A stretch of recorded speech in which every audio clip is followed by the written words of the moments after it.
საკონსტიტუციო სასამართლომ არაკონსტიტუციურად ცნო ნორმა, რომლითაც სახელმწიფო უსაფრთხოების სამსახური მოსმენების ეგრეთ წოდებულ გასაღებს ფლობს. ამ შინაარსის სარჩელით ჩაშან სასამართლოს კამპანია ეშენ გეხებას წარმომადგენლებმა მიმართეს. მანამდე კი ანალოგიური მოთხოვნა სასამართლოში სახალხო დამცველმაც დაარეგისტრირა. დღეს საკონსტიტუციო სასამართლომ გადაწყვეტილება ასე დაასაბუთა. პირადი ხასიათის ინფორმაციის მოპოვება, კოპირება და შენახვა ისეთი უწყების მიერ, რომელსაც მინიჭებული აქვს გამოძიების ფუნქცია, ქმნის პირად ცხოვრებაში ჩარევის მომეტებულ საფრთხეს. დღევანდელი გადაწყვეტილებით პარლამენტს ვადაც განესაზღვრა. დეპუტატებმა ამ საკითხის ცვლილებები 2017 წლის 31 მარტამდე უნდა გაატარონ. ვასილ დაბრუნდაშვილი გაგვაცნობს შეფასებებს საკონსტიტუციო სასამართლოს გადაწყვეტილებაზე. ვასილ, ვინ როგორ აფასებს ამ გადაწყვეტილებას? საკონსტიტუციო სასამართლოს გადაწყვეტილებას დღის ბოლოს ერთობლივი განცხადებით გამოეხმაურა არასამთავრობო სექტორი. დაახლოებით 7-მდე არასამთავრობო ორგანიზაციის წარმომადგენლებმა განცხადება გააკეთეს 1 საათის წინ. ისინი აცხადებენ, რომ ეგრეთ წოდებული გასაღები დამოუკიდებელი ორგანოს ხელში უნდა იყოს. დღეს ასევე მათ თქვეს და გამოთქვეს სურვილი, რომ შეხვდნენ პრემიერ-მინისტრს და საქართველოს პარლამენტის თავმჯდომარეს, რათა საკუთარი ალტერნატიული ხედვა წარუდგინონ. უსაფრთხოების სამსახურს აქვს პირდაპირი და შეუზღუდავი ცდომა მოქალაქეთა სატელეფონო კომუნიკაციაზე, ინტერნეტ კომუნიკაციაზე და მეტადატაზე, რაც გულისხმობს იმას, ვინ არის ჩართული კომუნიკაციაში, სად იმყოფება კომუნიკაციაში ჩართული პირი და რა საშუალებით ატყუებს კომუნიკაციას.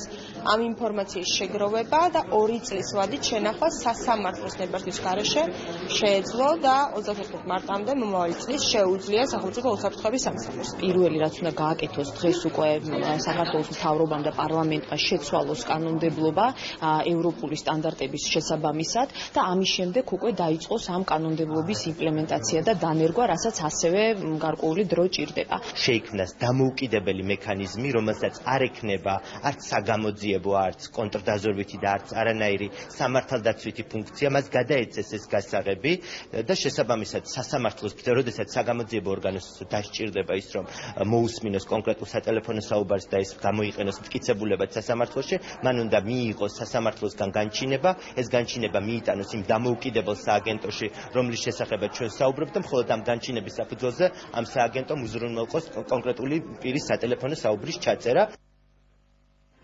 საკონსტიტუციო სასამართლოს ამ გადაწყვეტილებას დღეს გამოეხმაურენ დეპუტატები. დეპუტატების ერთი ნაწილისთვის ეს გადაწყვეტილება არის მიუღებელი, მეორე ნაწილი კი აცხადებს, რომ გადაწყვეტილება არის მისაღები და უნდა იქნეს შემუშავებული ალტერნატიული მოდელი.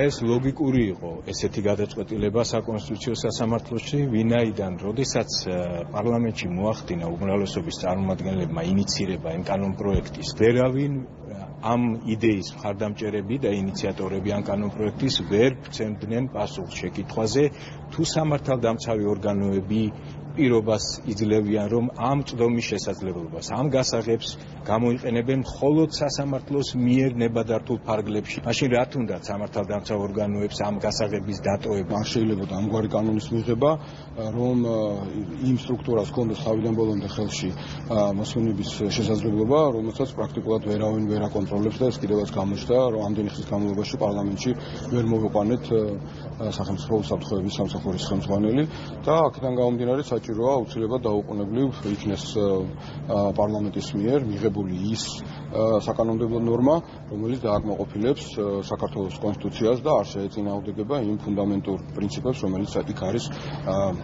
გარანტირებული. გადაეცეს გასაღები დამოუკიდებელ ორგანოს, ეს დამოუკიდებელი ორგანოები ხშირ შემთხვევაში სულაც არ არიან დამოუკიდებლები, ამიტომ მე არ ვეთანხმები საკონსტიტუციო სასამართლოს გადაწყვეტილებას, მაგრამ ჩვენ ყველანი ვალდებულები ვართ დავემორჩილოთ, ამიტომ საქართველოს პარლამენტში იქნება ამ თემებზე მსჯელობა და რა გადაწყვეტილებასაც მიიღებს საქართველოს პარლამენტი, ის იქნება შესაბამისობაში აუცილებლად საკონსტიტუციო სასამართლოს გადაწყვეტილებასთან. თუმცა ჯერ სამოტივაციო ნაწილი გამოქვეყნებული არ არის და ამასაც ჩვენ ყველანი ერთად ყურადღებით წავიკითხავთ.